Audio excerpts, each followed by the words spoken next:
damos la bienvenida a nuestra querida audiencia. Yo soy Dairana Medina. El día de hoy están conmigo Edgar Castro, Sergio Lagunas, Gerardo Sanz y juntos nos hacemos llamar Los Picudos.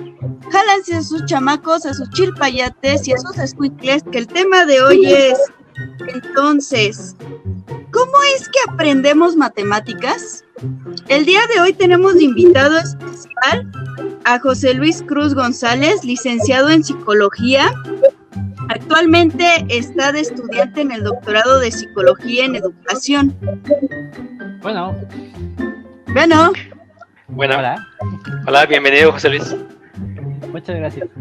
Bienvenido José Luis. Buenas noches. A ver, pues vamos a empezar.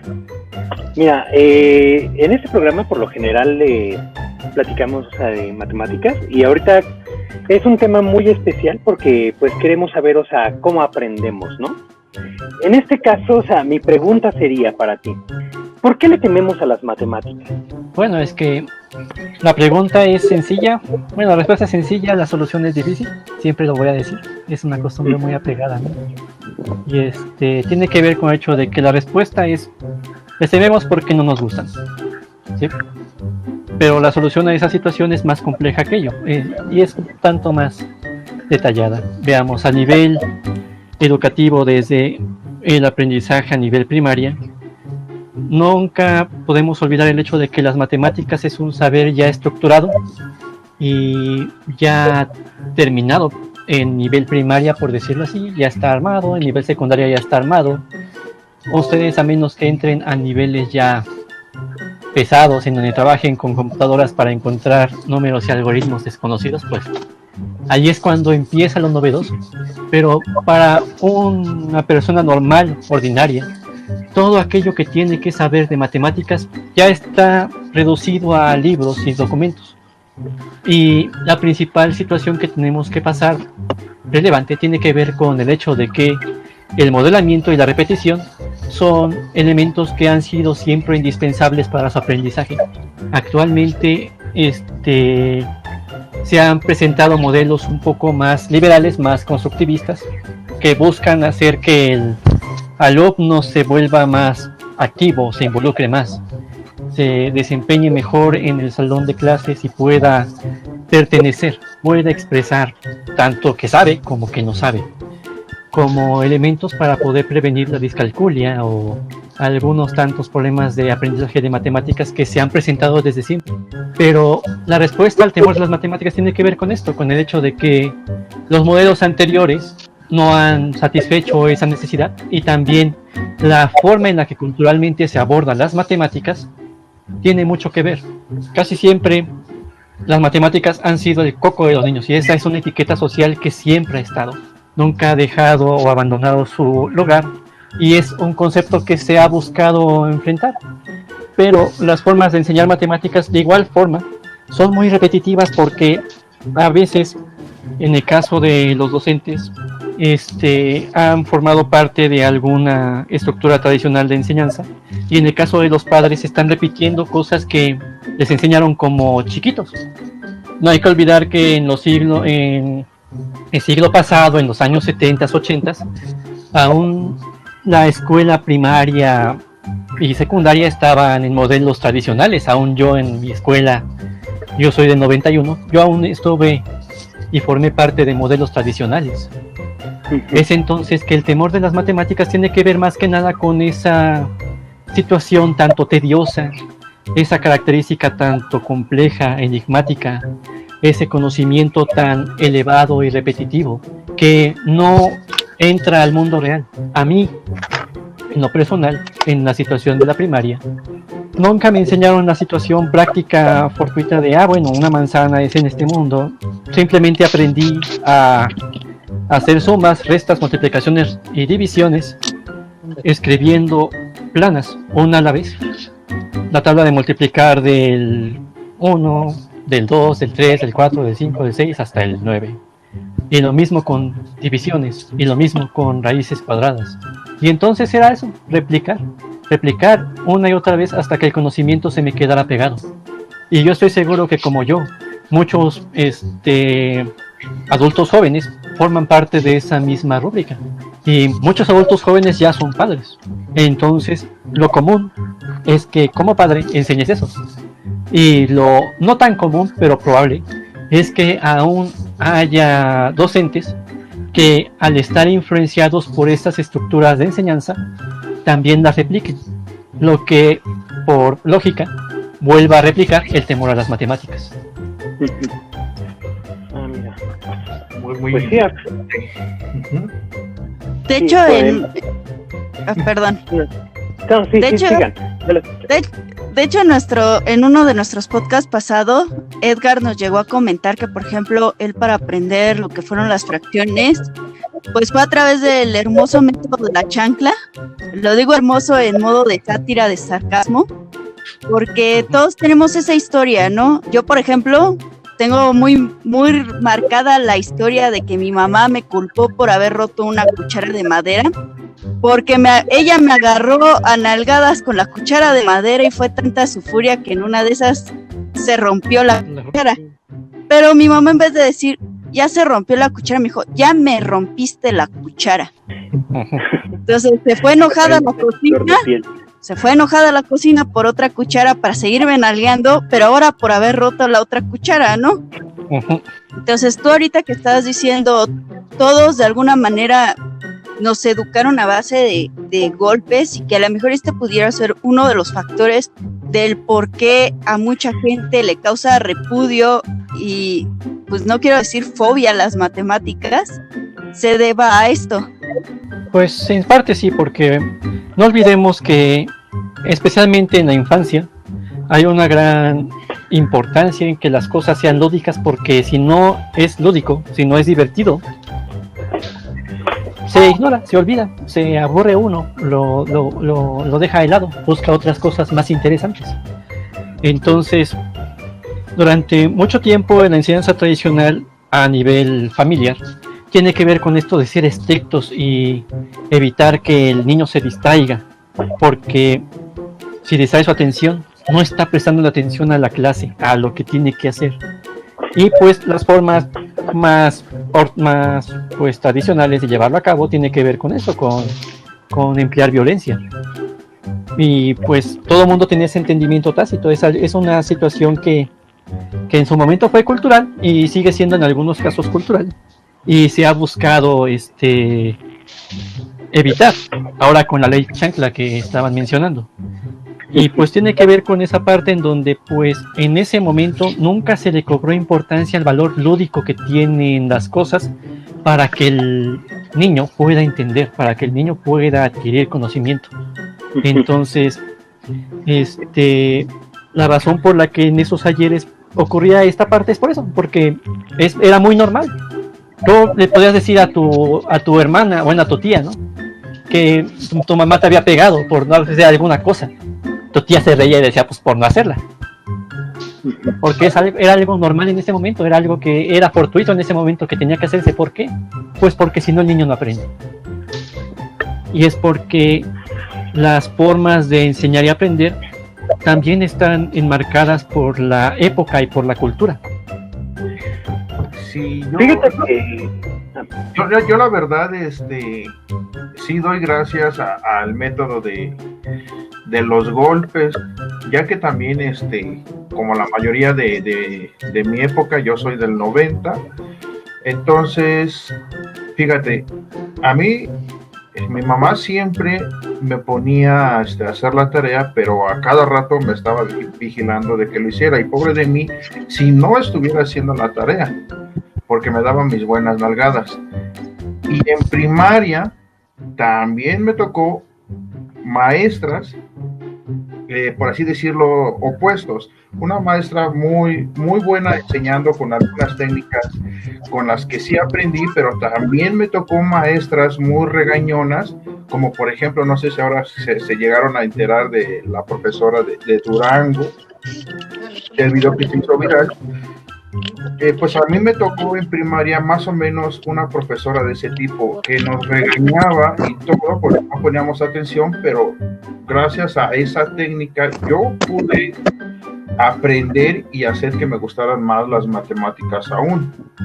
para mí ese método de la ley chancla o de los golpes, como dicen antes o decían de que las letras entran a sangre, pues creo que a mi parecer sería muy buen método, aunque también admito que los tiempos han cambiado y obviamente las técnicas de enseñanza pues han mejorado, por así decirlo. Y bueno, nada más es una anécdota en especial para mí. Fíjate, sí es válido. Sí, ustedes. No, sí, sigue, o sea, continúa, dime. Digamos que lo interesante y lo particular de la cultura es que en el momento en el que formas parte de ella hay cosas que entiendes como, pues, te vale, pero no necesariamente tu entendimiento de la cultura es el mismo entendimiento de la cultura que está en otros países, no es el mismo entendimiento que está en otras familias tampoco. Entonces, la situación tiene que ver con que antes era algo muy recurrente, era un entendimiento muy sencillo, muy característico.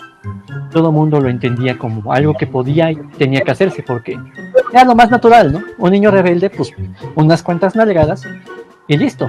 Así aprende a estarse quieto, así aprende a prestar atención, así aprende a concentrarse en esa parte. Y ese era el entendimiento de la época, pero mientras más el mundo progresa, más se globaliza, más entra en contacto con otras tecnologías, ocurre la parte de progreso.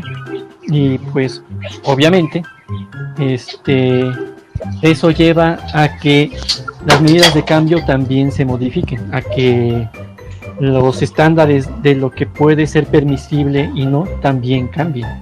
Y también vienen otros enraizajes de otras culturas. La cultura mexicana tiene muy entendida esa parte de los golpes en la parte tradicional.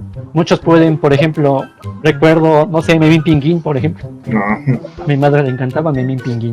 Y entonces llegué a ver algunas de sus historietas y en efecto, el que la mamá agarrara la chancla para reprender a Memín era algo muy normal.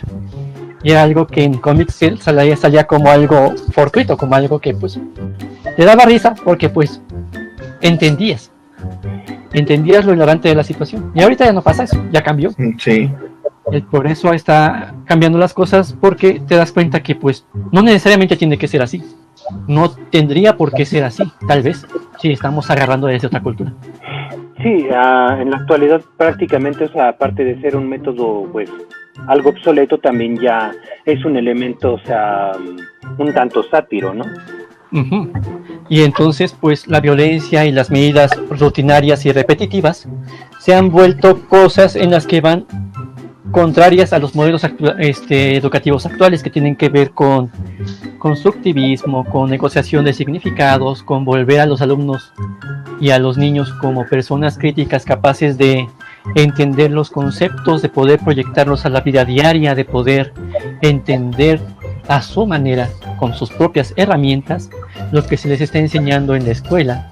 Y eso vuelve las cosas más demandantes, porque lo que antes era culturalmente sencillo, nada más le doy un cachetadón y se queda sentado, ya no se puede, porque ya no quieren a alguien que repita las cosas, ni a alguien que sea pasivo, ni a alguien que solamente pueda aprender a golpes.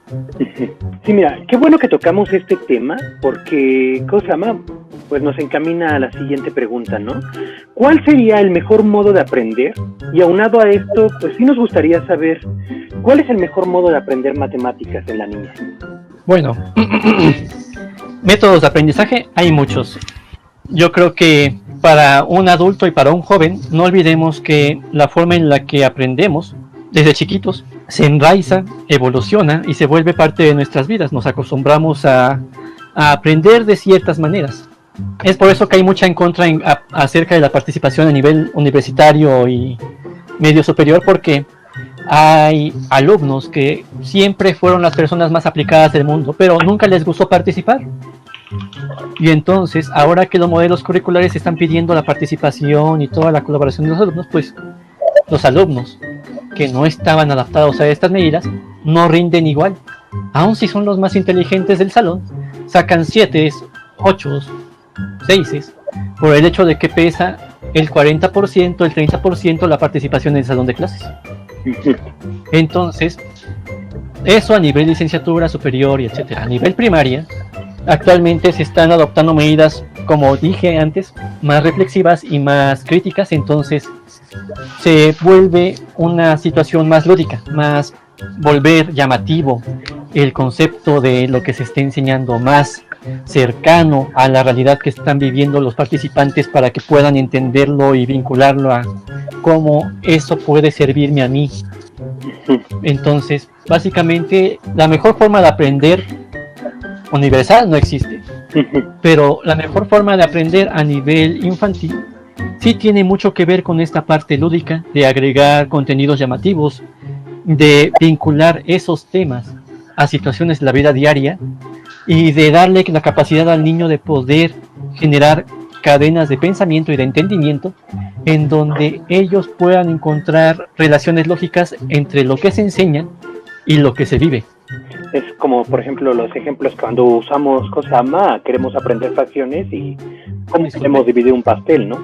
Es que en los podcasts anteriores habíamos puesto ejemplos, por ejemplo, para que un niño se relacione con los números, le dijimos a la audiencia, ¿sabes qué? Haz que tu hijo agarre sus juguetes y si tiene cochecitos, ¿cuántos cochecitos tiene? ¿Cuántas muñecas tiene? Porque ya ves que antes era muy marcado que los niños coches, las niñas muñecas, y ahora, pues incluyendo a mi hijo, llega a tener hasta su estufa y sus utensilios de cocina, ¿no? Y esa es una manera de hacerlo ver que las matemáticas están de manera natural en el mundo. O sea, y también... De hecho, yo... Sigue. Sí, no, sí, sigue. De hecho, encontramos un... No, esto primero. De hecho, encontramos un libro que precisamente hablaba de eso, de que la relación numérica con el lenguaje se volvió algo tan elemental que ayudó a las antiguas civilizaciones a sobrevivir, ¿no? Un ejemplo que venía en el libro es que imagínate que eres perseguido en el bosque por un oso. Sabes que en el momento en que vengan muchos osos es más peligroso que un solo oso, ¿no? O sea, no le quita lo peligroso un oso, se vuelve más, ¿no? Y cuando dices, ahí viene, acabo de cazar una terna de peces, ya sabes que vienen 3 peces, a lo mejor es más alimento, más prosperidad, pueden sobrevivir más el invierno, ¿no? De hecho, pues los principios numéricos forman parte de la humanidad desde siempre. Desde el momento en el que una persona se volvió consciente del valor numérico de las cosas, pues fue cuando empezó a desarrollar mayor cantidad de herramientas de contingencia. Básicamente, la creación de la moneda tiene que ver con la creación de darle un valor a dicha moneda. Es algo que fue elemental incluso para la formación de las civilizaciones como las conocemos, como las seguimos conociendo. Pero aterrizándolo a la parte actual, la diferencia entre esos tiempos y estos tiempos tiene que ver con sus antes. La persona que dice es la que le da miedo a los osos, o la que tiene que pensar durante cuántos días le alcanza para su cosecha. Lo hacía por necesidad, sabía que tenía que hacerlo, porque si no, iba a morir de hambre. Y en ese tiempo, recordemos, la enseñanza de las matemáticas y el valor numérico como tal, fijo, nunca fue algo tan elaborado. La persona tenía una noción de cantidad, tenía una noción de magnitud de las cosas. Hay muchas situaciones o muchos escritos en donde muestran que, por ejemplo, en la Edad Media, por ejemplo, ya no había los entendimientos de matemáticas y de números y de enseñanza de la lengua, de escribir. Era algo que solo algunas personas tenían. A la persona ordinaria no era algo que le importara mucho, porque le importaba más saber el oficio de sus padres y poder comer. Ahora que estamos en una situación más evolucionada, más institucionalizada, más pues apta para que la educación sea para todos, pues es cuando cobra un mayor anclaje en la cultura de la sociedad. Pero pues se producen estas situaciones en donde pues como ya es una situación repetitiva en un mundo en donde todo es lúdico y todo es llamativo y todo es interesante, pues vas abandonando poco a poco el interés por aprender algo que no te llama tanto como otras cosas que podrían ser más divertidas. Que es muy diferente a tengo que aprenderlo porque me voy a morir de hambre. Bueno, es que las necesidades como tal han cambiado, ¿no? También en la actualidad ya, ¿cómo se llama? Pues también, o sea, aprender es parte también, o sea, te dicen, es que si no aprendes esto no vas a conseguir un trabajo. Ya no es como cuando agarran y te dicen, es que si no aprendes, ¿cómo se llama? Te mueres. De alguna manera, o sea, es el mismo punto, pero hay no entiendes la importancia de esas palabras. Ajá. O sea, el niño que no trabaja desde joven no entiende lo que es trabajar. Entonces, para el niño esa amenaza no es relevante. Así como, pues, ¿por qué me va a preocupar? Me faltan 20 años para eso. No sabe ni siquiera cuándo va a trabajar. Ni siquiera sabe por qué debe importarle las matemáticas, porque no entiende la relación entre los números y el trabajo que él quiere, porque el niño quiere ser artista o quiere ser científico, pero solo entiende que ser científico es agarrar líquidos y mezclarlos, o entiende que ser corredor de carreras, por ejemplo, solo es agarrar un auto y manejarlo. O ser futbolista solo es agarrar el balón y pues ya, pues ¿para qué me van a importar las matemáticas? Sí. Fíjate. ¿Dónde está la relación entre estos dos eventos?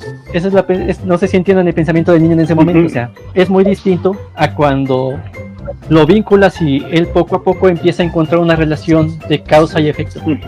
Fíjate que es muy interesante ese planteamiento, porque en repetidas ocasiones me ha tocado, o sea, a platicar con diferentes jóvenes y muchos me dicen, es que se acaba la carrera y después ¿qué hago? Muchas veces no saben cómo desenvolverse en el área laboral, ¿no? Y eso se vuelve un problema del día a día, porque muchas veces estudiamos una carrera y cuando se acaba no sabemos qué sigue. Bueno, pero también en eso tiene que ver ya muchos trazos culturales, es decir, no, con nivel cultural no tenemos una cultura de pensar a futuro. Por eso es que el mexicano promedio se la pasa debiendo la Coppel, o hay tantos créditos, o pues busca, no hay tanto pues inversión en afores o en otros elementos en donde puedan pues respaldar lo que va a pasar en un futuro lejano. Nosotros no tenemos esa cultura, nosotros pensamos en el aquí y el ahora. Estamos muy acostumbrados a ese tipo de pensamiento, en donde si no me sirve ahora, no lo hago. Hasta que me empiece a servir o hasta que tenga necesidad de hacerlo, pues me voy a preocupar por eso. Es más un estándar cultural, o más bien una estructura cultural en la que no se nos ha pues mediado, no hemos resuelto del todo y no se ha hecho algo para que podamos resolver del todo. Y pues ya se está viendo en la actualidad pues las quejas y los problemas. Pero pues sí, básicamente es esa parte, o sea, sí, como desde chiquitos no nos enseñan cosas que a futuro nos pueden servir. Cuando las aprendemos a futuro ya es muy tarde, o es muy doloroso y tortuoso. Sí. Chicos, ¿alguien sí, quiere agregar algo? Sí. Hablando de esta parte de que hasta que no le vemos algún sentido no empezamos a aprender, me recordó la historia que nos contó un amigo que la forma más efectiva o cuando más aprendí inglés es jugando videojuegos. ¿Por qué? Porque en aquellos tiempos los videojuegos solo estaban en inglés, a cambio de hoy que pues usualmente ya están traducidos al español de alguna u otra forma. Entonces, para él conocer o saber cómo seguir avanzando o conocer más de los personajes, pues simplemente agarraba su diccionario inglés-español y ahora a traducir, aunque sea palabra por palabra, y empezar a aprender, ¿no?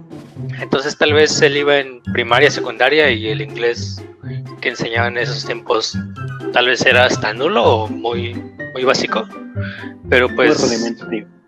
Ajá, sí, por esta necesidad de él conocer y seguir avanzando y seguir divirtiéndose con los videojuegos, tal vez, él aprendió inglés y ahorita lo sigo conociendo y su inglés es bastante bueno.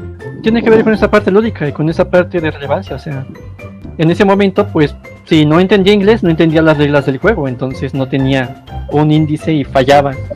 Y pues el game over es muy aburrido estarlo viendo todo el tiempo, entonces ¿qué hago? Me agarro un diccionario, o le pregunto a mis padres, o busco algún medio, y empiezo a entender poco a poco el idioma. Porque ese es mi camino para seguir jugando, para seguirme divirtiendo. Ya hay un premio, ya hay algo que se vuelve lúdico y que me permite a mí imaginar. Y esa herramienta ya es útil en la actualidad, en el futuro, en un trabajo, cuando tenga que leer un artículo, cuando tenga que apoyarse de algo que no esté en su lengua materna, puedo ocuparla en la actualidad. Pero yo tengo compañeros, o tenía compañeros, que su nivel de inglés era básico o nulo, y entonces el aprender las clases de inglés les tomó 3, 4 años, cuando en mi caso, pues muy de una manera similar a tu compañero, a tu amigo, pues lo aprendí desde pequeño porque, pues, si no, no te entretenías.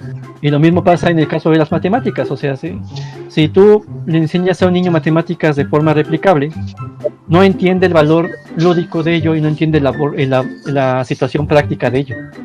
El niño tiene que ser, pues, entretenido, tiene que ser alguien que se interese, y tienes que hacer que se interese, tienes que volverlo parte de eso. Muchas veces en las partes tradicionales de enseñanza se enseñaba como si fuera el niño un vaso vacío a quien tenías que llenar, y pues no, en las partes constructivistas te dicen que no basta con que eches el agua, el niño tiene que aprender a acomodarla, a echarla a los lados, ese conocimiento tiene que organizarlo y estructurarlo.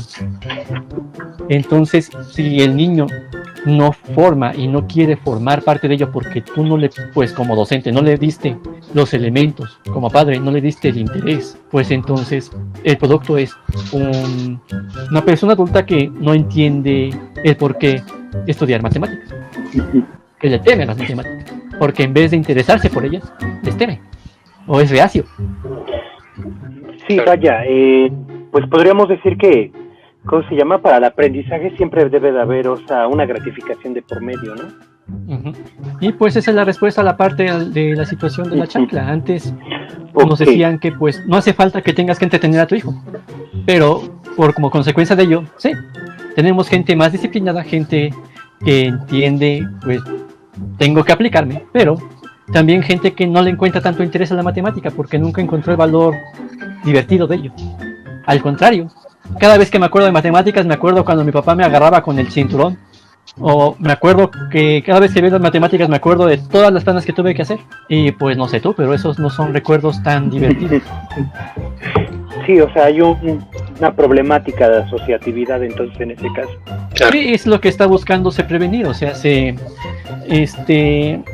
las competencias matemáticas que se están buscando actualmente en los modelos de la SEP y en los modelos ya a nivel universitarios, buscan que los alumnos puedan construir e interpretar pues la aplicación de procedimientos aritméticos de álgebra, de geometría, y puedan comprender situaciones reales, también cosas hipotéticas, también algo que ya sea formal y un hecho.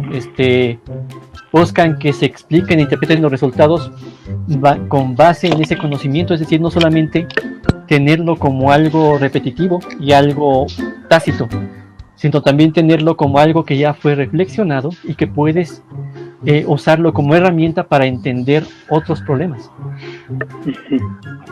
Y pues eso supone problemas desafiantes y más viables. Por eso, a nivel de infancia, la mejor manera de llevar a cabo esto es generar cosas, hacer actos en donde el alumno o el niño sea capaz de usar su imaginación, de usar su creatividad, de entender la relación entre el símbolo y los objetos reales.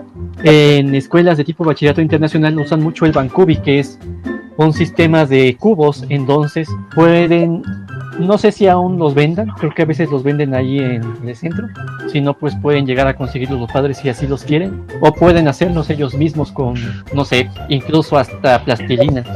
La idea es generar cosas que se vuelvan físicas y tangibles para los niños para que puedan entretenerse y también jugar. En el caso del Bankubi, estos cubitos tú puedes juntar 10 y haces una hilera, y ahí el niño tú puedes enseñarle a decir, bueno, pues eso es una decena. Si pones 2 hileras, son 2 docenas. Si pones 3, son 3 decenas. Si pones 10, ya es una centena. Y el niño lo ve, y el niño no ve una hilera nada más, ve un cuadrado de 10 por 10. Y entonces ya empieza a entender y a generar relaciones y a generarse una impresión simbólica también. No solamente del número, que el número es un valor totalmente simbólico, sino también una representación física tangible en la realidad. Una con la que puede llegar a jugar. Ok. Qué bueno que nos comentas esto, o sea, del modo de la enseñanza, porque fíjate que va prácticamente con nuestra siguiente pregunta. ¿Cómo se llama? ¿Qué necesitaríamos para enseñar una materia? ¿Cómo se llama? ¿Necesitaríamos especializarnos en la materia o enseñarnos a enseñar? Vaya, o sea, esto es tanto como una dualidad, ¿no? Porque pues muchas veces nosotros como padres de familia, como hermanos, ¿cómo se llama? E hijos, pues no sabemos cómo se llama, cómo transmitir el conocimiento, ¿no? Entonces, en este punto, ¿qué es más importante? ¿Cómo se llama? ¿Especializarse en un área o para transmitir el conocimiento o aprender a enseñar? Pues es una situación dual, como tú lo mencionaste, pero a menos que seas un docente no tienes que preocuparte tanto por la parte de estrategias metodológicas. Si eres docente, a fuerzas tienes que preocuparte por estrategias metodológicas, y sobre todo, pues, la razón por la que existe la escuela es por eso, porque tienes que tener a alguien que tiene esos conocimientos estandarizados, ese conocimiento de enseñar estandarizado, esa situación y aprendizajes actualizados, de época, recientes, que afronten las problemáticas actuales. La situación tiene que ver con si eres un familiar o si eres un tutor, alguien que tenga que apoyar al niño, sobre todo apoyarlo, andamiarlo. En la parte constructivista le llaman mucho esa parte andamiaje, es decir, del conocimiento que al niño le falta, que le hace falta vincular con lo que existe, con lo que puede vivir en su vida diaria. Uno como adulto tiene que carburar y calcular qué tanto debes ayudarlo y qué tanto puede encargarse él. Y es esa parte, estar consciente, estar presente y pues apoyarlo a entender y a generar relación con su mundo. O sea, si tú estás sentado con tu niño y apréndete lo que está en el libro, y el niño, pero es que no entiendo, y le repites lo que está en el libro, no va a entender porque no está entendiendo lo que está en el libro. Es cuando tienes que hacer formas y buscar ideas de, bueno, ¿cómo vemos esto? A ver, estamos viendo fracciones, ¿no? Te voy a dar este dobalín, entonces con la cuchara voy a cortar una parte del dobalín y me vas a decir cuánto del dobalín queda, y entonces ahí ves las fracciones. Es decir, buscas formas de hacer que el niño entienda en su vida diaria ese valor o ese aprendizaje, y lo mismo puede ir con cualquier otra asignatura, con biología, con geografía, con química.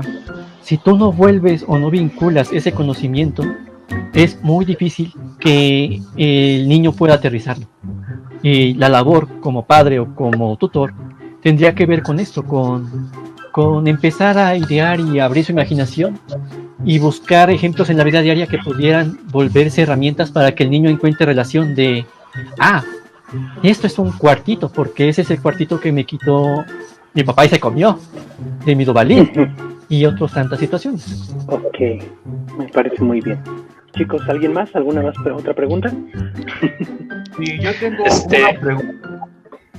Bueno, No, adelante. No, Sergio, a ver.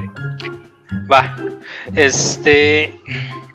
Sí, otra pregunta que formulamos previamente para ti es ¿cuáles son los obstáculos que debemos enfrentar para aprender matemáticas y sobre todo para aprender matemáticas en casa ahora con estos tiempos del coronavirus? Bueno, el problema principal tiene que ver con el hecho de que el docente no está tan atento a ti, porque tiene que verse con otros alumnos que están en un estado caótico del Meet o el Cisco o en la plataforma en la que estés, y entonces la atención, si el docente no es nuevo y no está actualizado y tampoco ha estado en tanto contacto con estas nuevas tecnologías, medios digitales y medios de esas tecnologías de enseñanza, pues se las va a ver negras, no va a prestarle tanta atención al alumno, y entonces obviamente el alumno va a tener que ser más autónomo, va a ser más dependiente de sus propios conocimientos y de su propia elaboración lógica de cómo vincular lo que entiende con lo que debe entender. Y no sé a qué nivel de educación lo digas. A nivel primaria tendría mucho que ver con los padres, porque ahora los padres tienen que compensar toda esa falta de locus externo que tiene el niño, porque el docente ya no está ahí así como de, a ver, Juanito Labrán, enséñame tu tarea, o a ver, Juanito de tal, ya no está al pendiente tan constante, ya no puede estar viendo libretas, ya no puede estar revisando la forma en la que los alumnos hacen las cosas presentes. Él tiene que estar a la expectativa de lo que los alumnos le muestren. Entonces, el nivel primaria, pues, se vuelve más complicado. Tienes que el docente, bueno, se las ve negras, pero el padre, el tutor, pues se las ve aún más porque tiene que hacer a la profe a veces. Entonces se vuelve más importante que tome más en cuenta lo que había dicho antes. O sea, sí, tiene que estar más al frente, tiene que estar más constante. Hay más dificultades porque pues obviamente uno está tomando educación y está enseñándose, está en primaria, secundaria, prepa, porque tiene que aprender un currículo, hay algo por aprender, hay algo que él no sabe. Y si antes no se llevaron a cabo herramientas o enseñanzas que te permitan a ti ser autónomo y aprender por tus propios medios, eso va a deteriorar mucho tu desempeño, porque antes no había tanto problema, dependías del profesor, pero ahora que el profesor ya no está presente, pues todo está sobre de ti. Hay muchos artículos de investigación que muestran que la diferencia entre los que están presenciales y los que están a modo virtual tiene que ver con su autonomía. Es un concepto indispensable, es algo a lo que se van preparando y que se van curtiendo. Los alumnos que están en medios virtuales y que ya llevan tiempo, se vuelven autónomos, se vuelven responsables de su propio tiempo de estudio. Y es algo a lo que los niños que ahora fueron sometidos a restricción, a contingencia, toda esa parte por el COVID, no están listos, no están preparados. Tienen que empezar desde cero. Cuando los que ya han estado desde medios virtuales, por ejemplo los de Suayet en psicología, por ejemplo, o en la UNAM tienen mucha escuela virtual. Los estudios que se han llevado a cabo en alumnos, a eso a nivel de licenciatura, pero supongo que puede ser emulable a nivel primaria y secundaria ahorita, tiene que ver con el hecho de que los que fueron virtuales no vieron ninguna diferencia con esa parte de la contingencia, porque es algo que han estado haciendo desde siempre. ¿Qué diferencia hay? Siempre tuve que encargarme yo y ver mis tareas y poner el puntito de entrega, y pues yo sé que tengo que entregarla hasta el jueves, entonces pues lo hago. Yo sé que el profe tiene que preocuparse por tantos alumnos y pues se puede crear un caos, y yo participo mucho en el Zoom, entonces pues ya aprendí a entender y a adaptarme a las herramientas del docente. Ya tiene un conjunto de cosas que lo vuelven capaz de poder adaptarse a esta situación del COVID sin ningún problema.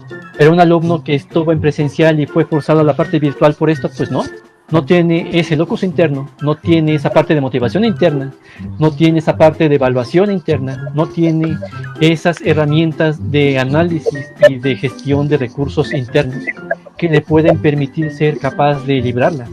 Y es entonces cuando en nivel primaria, secundaria, prepa, el rol de los padres es indispensable, porque ese control es algo que tienen que adquirir, pero no lo van a adquirir de la noche a la mañana. Esa es una gran problemática. Y sobre todo, si hablamos en el caso de las matemáticas, de algo que es redundante y dado. El docente en estos modelos nuevos hace que el alumno se involucre, o busca que el alumno se involucre, pero el alumno, no sé ustedes, ¿de verdad creen que se va a involucrar y va a aprender a involucrarse solo? Creo que es muy difícil, ¿no? Pues yo te he de decir que, bueno, perdón, Jera. No te preocupes. Mira, te decía, yo creo que es muy difícil, más que nada, o sea, en el caso de los niños chiquitos, ¿no? Porque, por ejemplo, o sea, ellos que no conocen, o sea, las letras, los números, ¿cómo se llama? Pues es un poco más difícil y complejo, porque, vaya, o sea, sí necesitan, o sea, la parte que esté ahí, ¿cómo se llama? Y que les esté, ¿cómo se llama? Que les esté apoyando constantemente, ¿no? Que, por ejemplo, ahorita es una figura ausente. Pues sí, de hecho esta parte tiene que ver, o sea, sí.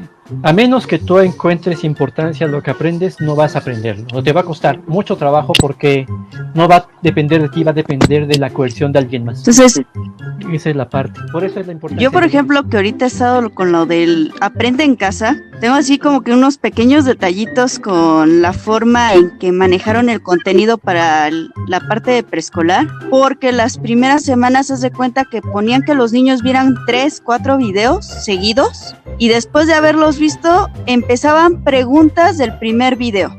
y no eran preguntas referente a lo que estaba en el video, sino cosas como de ¿qué hubiera pasado si tal personaje no hubiera hecho esto, no?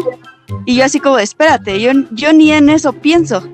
Me tocó una clase de matemáticas en que les empezaron a aventar sumas. O sea, te decían, si Patty tiene 6 caramelos y su hermano le regala 4, ¿cuántos tiene? Corta la pregunta, pero no da la respuesta, ni escrita, ni visual, ni no te da tiempo para contestar, ¿no? Yo tengo la ventaja de que puedo ver las clases en mi computadora y haz de cuenta que ponerle pausa al video en el momento en que sea necesario para aterrizar esa pregunta, ¿no? Y poder contestar.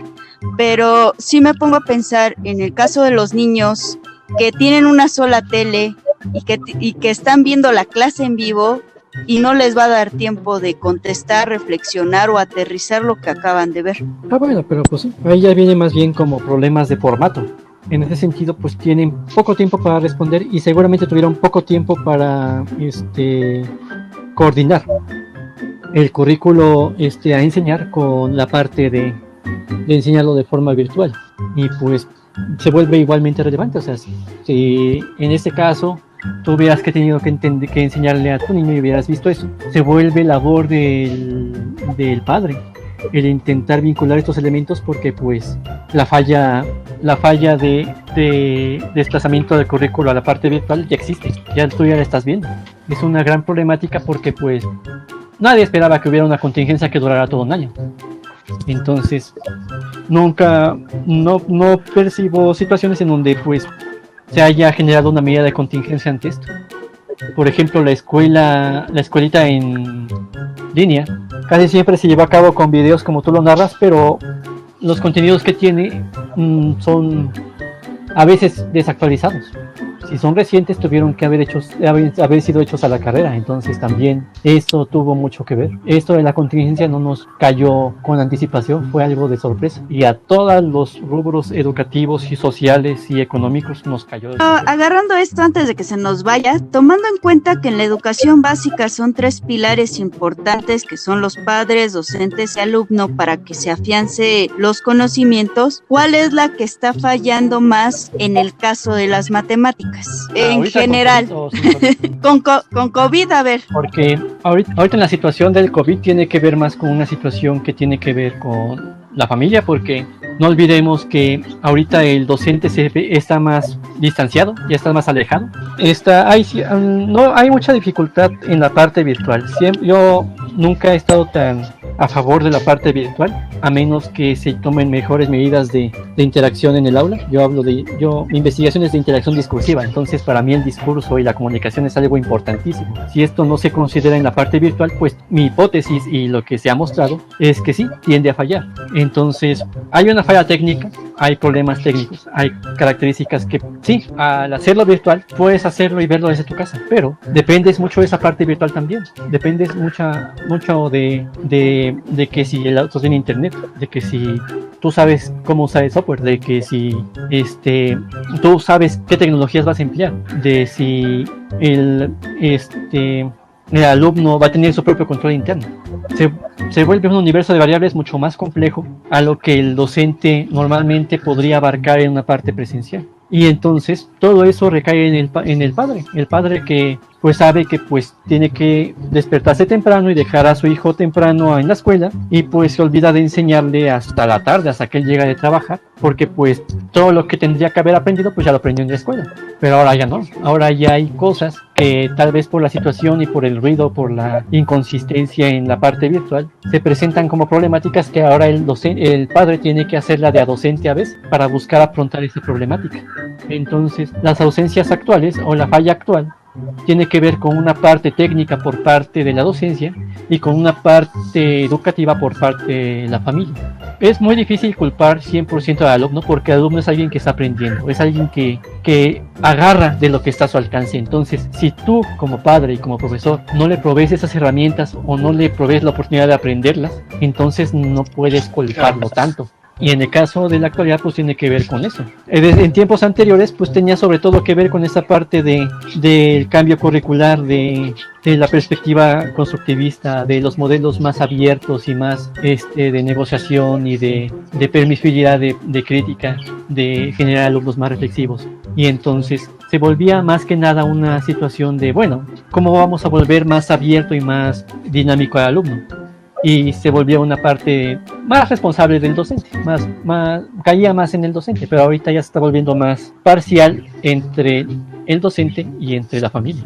Que bueno, no podemos ignorar la parte moral, pero eso ya es otra cosa muy aparte. Lo moral, eso sí tiene que ver la familia totalmente, pero yo estoy hablando en la parte de conocimientos y currículo. Ok, sí.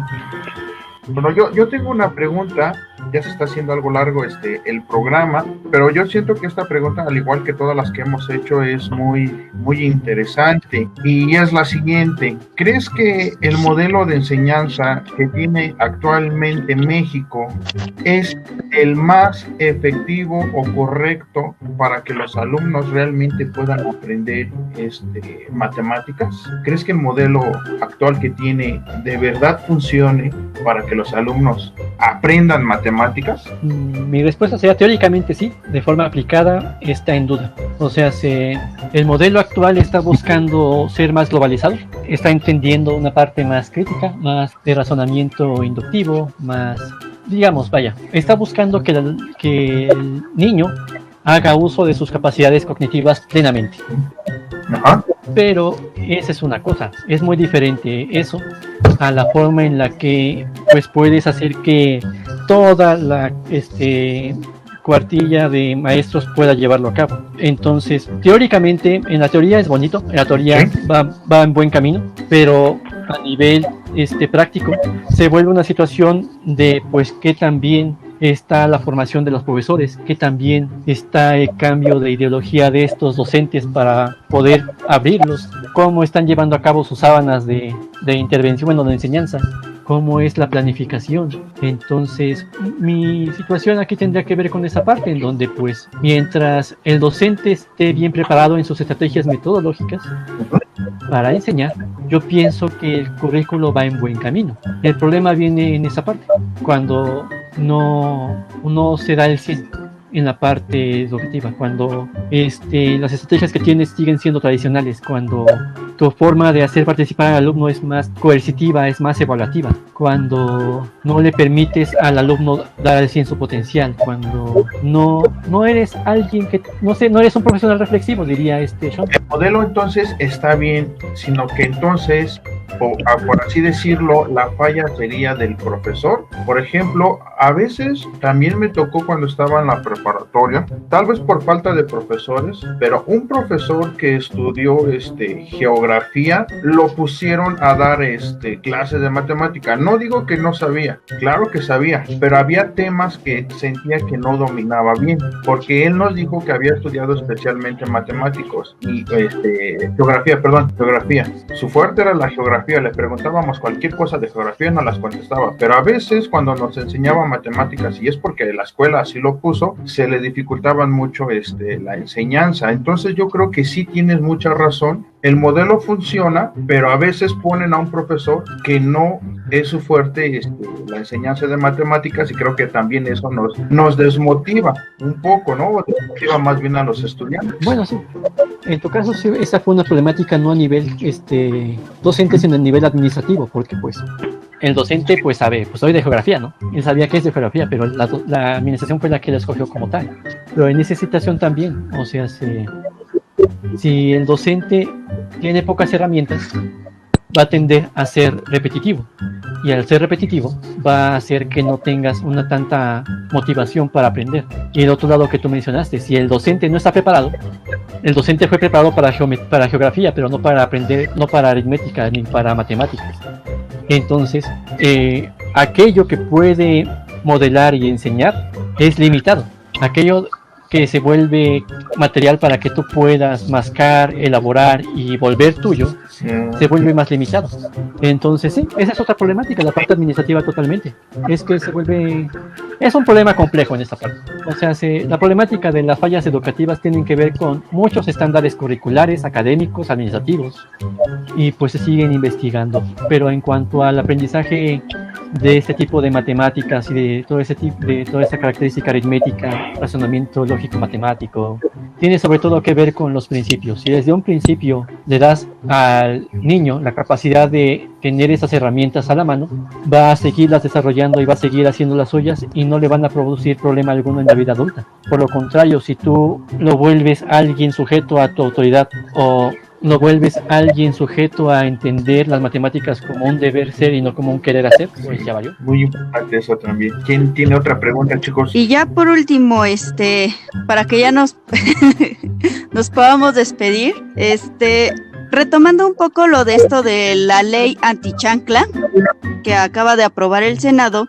¿qué talleres le recomendarías a nuestra audiencia para mejorar la educación de los niños? Pues taller para padres, también, sobre todo, pues si ellos se sienten en la necesidad de pegarle a un niño para que aprenda, pues creo que terapia.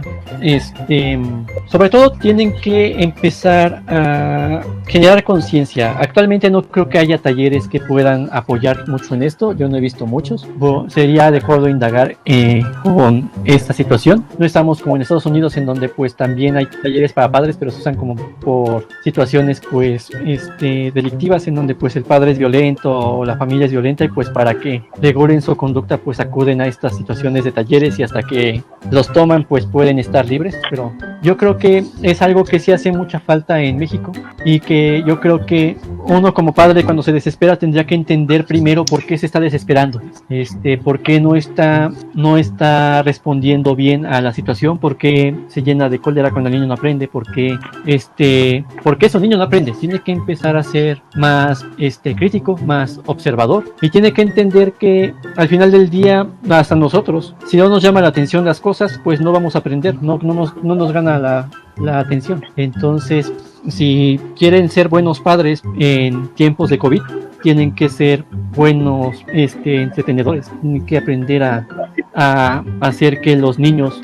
vivan y disfruten el estudiar, porque ya los docentes están en una pantalla, y esa pantalla solo te dura 40 minutos, 2 horas, 3 horas a lo mucho, algunas veces hasta menos, porque pues el Zoom se corta, porque la plataforma que están empleando dura 40 minutos o 20, porque los datos de los padres solamente duran 20 minutos. Entonces toda esa responsabilidad de volver lógica el asunto pues se está volcando cada vez más en los padres. Sean más comprensivos, sean más atentos, sean más divertidos, y aguanten, porque pues esto va para largo. Bueno, pues te agradezco mucho que hayas aceptado nuestra invitación, José Luis Cruz González. Realmente nos ilustras bastante en ese tema. Una vez me topé con una publicación de alguien que decía que la humanidad estaba estancando porque están escogiendo carreras que no van hacia las matemáticas. Y yo, el tiempo de vida que llevo, me ha enseñado que todas las disciplinas son necesarias, y como decía el profesor Zamudio, si conoces a alguien que sabe del tema, mejor pregúntale,